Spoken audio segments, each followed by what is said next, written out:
The air smelled of dust, sweat, and something faintly burning, maybe smoke from a distant bushfire carried by the chilly harmattan wind. Twilight stretched shadows across the road as two boys sat on a concrete slab, legs dangling, silent. From a distance, they looked like any healthy 8-year-olds resting after play.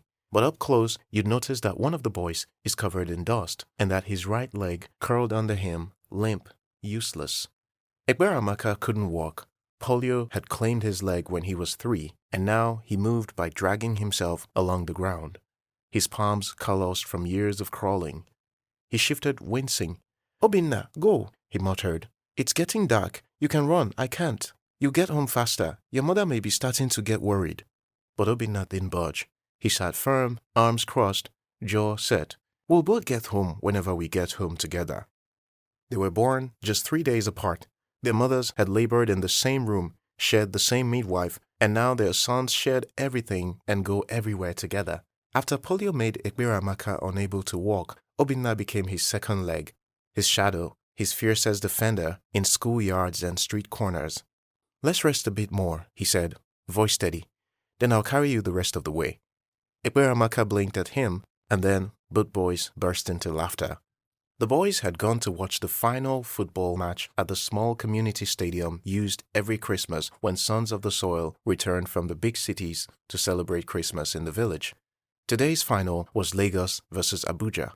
The match had ended at 6 p.m. The crowd had thinned out, chairs had faded, and even the makeshift traders who sell at the stadium had packed up, but Ekpere and Obinna were still on the road, one crawling and the other walking slowly beside him. In the distance, headlights glowed. A car approached, wheels grinding across the pebble-strewn village road. Obinna's eyes lit up. "That's Mazi Onwukwe's Pojo 504. I'll wave him down, he'll give us a lift."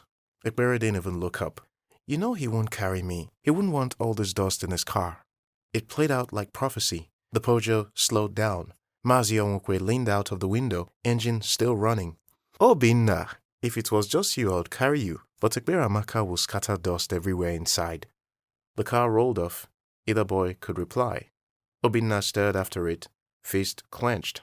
"Only a fool would do that." Ekpere gave him a look. "Better not let Mazi Onwukwe hear you call him a fool." "I don't care," Obinna snapped. "I still think he's an idiot."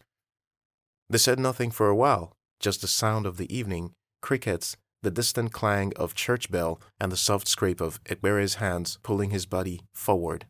"Let's keep going," Obinna said. "We'll soon get home. It's not that far anymore." They got home sometime after 8. The moon, now hanging high in the dark night sky. Obinna didn't leave right away. He stood outside the low bungalow until Ekpere had crawled up the 2 small steps, waved, and disappeared through the front door. Only then did he return and run home. Ekpere's mother was already waiting inside, a once beautiful woman anywhere between 40 and 60, with a piece of wrapper loosely tied around her chest, eyes lined with quiet worry. She didn't scold him. "Obinna didn't come in to eat this time?" she asked, wiping his dusty face with the loose dangling edge of her wrapper. "He had to run home. It is already quite late," Ekpere explained. "We did tell you boys not to go. That Ekebodo Stadium is too far for you to go and come back, but you boys were adamant." He had been born perfect, cherub-cheeked, with healthy legs that kicked and kicked. But at age 3, he developed a fever. She had thought it was the normal baby fevers that goes with a little over-the-counter drug. She had been wrong. The fever passed, but Ekpere never walked again. His right leg withered before her eyes. And then, as if life wasn't finished collecting its debt, it took his father too. 3 years later, a biker hit him while he crossed the road. The rider didn't stop. Witnesses said the man didn't even glance back. That night, Ekpere had sat on the floor near the open door, asking his mother when Papa would come home. She had no answer to give the boy, and so it had been just the 2 of them since then, with Obinna and his mother as their strongest support system. Seeing he had no father, and knowing how cruel the world could be to boys like Ekpere, his mother hardened herself and hardened him. She taught him to be self-sufficient early. If she sent him on an errand and he whined that he couldn't reach the place with his leg, she wouldn't cuddle him. She would fold her arms, stand by the doorway and say, "So you want the world to carry you everywhere? Oh yeah, sit there and wait for pity." And he would go, crawling, limping, dragging himself until he got it done. Whenever he came back crying, tears mixing with the dust on his face because other children had called him creepy crawly, she wouldn't pull him into a hug. Instead, she would hiss and say, "So, is that why you are crying? Don't you creep and crawl? Why does it bother you that the way you move bothers them?" He used to think she hated him until one night when he crawled in quietly after he and Obinna had spent almost the entire day at the village stream. She was sobbing in her bedroom. Obinna's mother was there, holding her. "I have to be tough on him," she said, her voice broken with grief, not the harsh, unrelenting voice he was used to. "How else will I prepare him for the world? It is tough out there, Mama Obinna. Almost impossible for a boy like my Ekpere. What if I die tomorrow? What will happen to my boy then?" Ekpere had stayed outside and listened, the words tightening like a rope in his chest. From that day, he understood. He started finding ways. He challenged himself to do things that healthy boys could, but in his own way. After dining that night, Ekpere sat on the floor and told his mother about the match, the long trek, Mr. Onwukwe that refused to carry him, and how Obinna refused to leave him behind. His mother listened silently. When he finished, she said, "You need crutches, my son, so you don't have to crawl everywhere. I will have to find a way to get you one." He looked at her. "But can we afford them?" She nodded slowly. "That's the pity. But I am your mother. I will find a way." Ekpere went quiet for a moment, thinking. Then he said, "Mama, you've always taught me to find a way. I'll do just that. I'll get a stick, a strong one. I'll learn how to walk with it." The next morning, armed with a small machete and big determination, Ekpere and Obinna headed for Mazi Uboma's farm at the edge of the village. The bush was thick, buzzing with insects and heavy with dew, but they pushed through until they found a sturdy branch, straight and with just the right thickness, and they got to work. It took nearly an hour of chopping and sweating to bring it down. Then they cut it to size, just about twice Ekpere's height. They peeled off the back until it was smooth enough to grip. By the time they walked back to the village, Ekpere wasn't crawling anymore. He leaned on the stick, shaky at first, but upright. Obinna walked beside him, ready to catch him if he fell, but he didn't. Not even once. From that day on, Ekpere never crawled again. That week, Ekpere didn't crawl to school. He walked, with his stick tapping defiantly against the dusty ground. When he got to class, teachers huddled near the staff room, debating whether he should leave the stick outside or go into class with it. "What if he uses it as a weapon?" one whispered. Ekpere stood his ground. "This stick is my second leg," he said calmly. "Unless you're telling other students to leave one leg outside before entering, then I'm taking it in." Such strong words coming from an 8-year-old. No one argued after that. That stick followed him to Clancy's Boys Secondary School, an all-boys boarding school run by the Anglican Church. His tuition was paid by the church's welfare arm, a silent kindness he never forgot. Boarding school could have been hell, but his mother had toughened him like hide. So Ekpere met trouble like an old friend and never backed down. When Chikwado, a notorious Form 2 bully, tried to snatch his bag, knowing he couldn't chase after him, Ekpere gave him the business end of his stick, a sharp whack to the shin that sent him to the school clinic and earned Ekpere a summon to the principal's office. Ekpere pleaded self-defense of himself and his property. The incident earned him the nickname, the Law. After that, the bullies grew cautious. Physical attacks became rare. Verbal jabs came instead, limpy, crawly, man and stick. Ekpere met each one with a savage reply that left their ears stinging. One particularly loud-mouthed senior muttered something nasty during lunch one day. Ekpere didn't flinch. He said loudly, "If your brain worked as half as well as my bad leg, you wouldn't be repeating SS2. Mazi asshole." From that day, the boy earned the nickname Mazi asshole. It stuck like glue till he graduated from the school. Ekpere didn't win every fight, but he never came out looking like a victim. In SS2, Ekpere was made the sanitary prefect, a quiet nod from the school to his strict adherence to impeccable hygiene despite his impediment. But not everyone applauded. Another boy, Demeji, had expected the badge. He was louder, taller, more connected. When Ekpere got it instead, Demeji and his crew didn't take it lightly. One night, while Ekpere was studying late in the library, his trusted stick leaning against the wall beside him, they struck. He hadn't noticed when they crept in. One moment, he was flipping through his notes. The next, his stick was gone. They had run off to the hostel with it. He stood up instinctively, but staggered. The library was at the far end of the school, and the path to the hostel was a mess of broken concrete, sharp stones, and weeds. Crawling through it at night was not an option, but he wasn't going to beg. He wasn't going to crawl. So Ekpere stayed in the library all night, wrapped his arms around his knees, head bent on the table. Mosquitoes whined around him, but he didn't move. At exactly 4:12 a.m., the library door creaked open. A hand slid in the stick, then vanished. He didn't need to know who it was.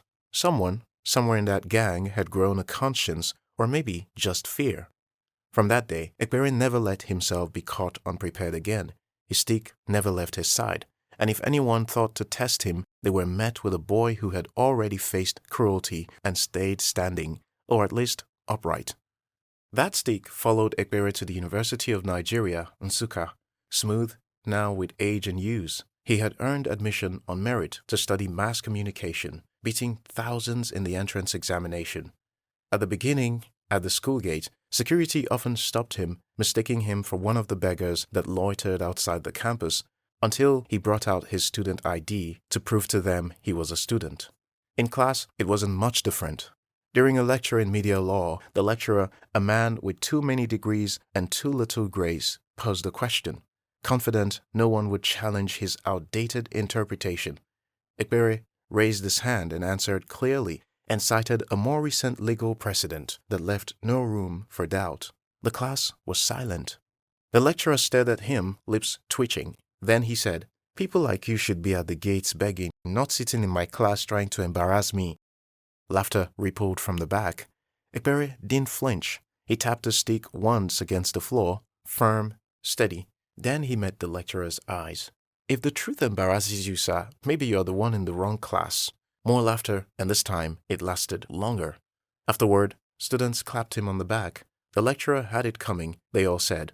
The lecturer never looked his way again. Because respect, he had learned, wasn't given, it was earned. In year 3, when Ekpereamaka fell seriously ill, the small stream of food and money from home dried up. Days passed with nothing but water and borrowed gari. Desperate, he approached a motherly lecturer and quietly told her his situation. She listened, eyes softening, then said, "I'll feed you once a day until your mother gets back on her feet." True to her word, she brought him a small cooler of food every day. During his lecture break, Ekpere would find a quiet corner, eat gracefully, wash the cooler, and return it so she could use it again the next day. He survived the entire session on that single daily meal. Even after his mother recovered, she had spent her petty trade capital on hospital bills and couldn't send anything right away. Ekpere never begged. He never skipped classes. He persevered against all odds. Ekpere graduated as the best student in the entire university. When his name echoed through the convocation grounds, the crowd rose to their feet. 8 awards of excellence were called out: academic performance, leadership, resilience, community service. People marveled at how much a so-called disabled boy could accomplish. His biggest award, however, was a full scholarship for a master's and PhD program at the University of Lancaster, UK. He walked across the stage with his signature stick to deliver the valedictory speech. His companion, now worn smooth and wrapped with faded cloth near the grip. Cameras flashed, lecturers smiled, and students whispered his name with a mix of awe and pride. Obinna, his brother from the other mother, now a 5th-year medical student, was in the audience with his mother, and Ekpere's mother, grinning from ear to ear and almost bursting with pride as he remembered the boy who crawled, walked, and now stands among giants. From crawling on village roads to standing on an international stage, Ekpere's journey had become more than a personal triumph.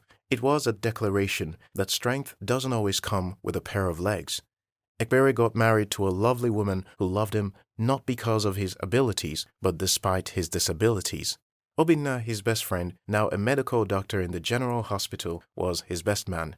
He and his wife was blessed with 4 lovely daughters. Professor Ekpereamaka Ezibekwe became the poster child for what one can achieve, not because of what they have, but despite what they don't. He became a keynote speaker in major international conferences. At one conference where he was a keynote speaker, as he came down from his car and hopped on his faithful stick, he saw a lady at the parking lot with the event media tag. He said hi, meaning to acknowledge her and thank her for her service. The lady turned to him and said, "Sorry, sir, I have no change to give you." She had thought he was going to beg her for money. He kept his cool and moved on to the auditorium. She was stunned when Professor Ekpere hopped onto the stage with his stick and used the incident at the parking lot to drive home his point that things aren't always as they seem. After the event, the lady came trembling, full of apology. "I'm sorry, sir. Please forgive me. I didn't know." Ekpere told her there was nothing to forgive. He wasn't angry. But what she should take away from the event is that the content of a container is always more valuable than the container. It doesn't matter what shape, form, size, or color a person comes in. Never judge them by their outward appearance. For you watching this video, I want you to know that victimhood is a choice. You may not get to choose how other people treat you, but you definitely can choose how you react. Between stimulus and response is that little window called freedom of choice. In that little window lies the difference between success and failure. If you've enjoyed this video, please subscribe, like, and share with your network.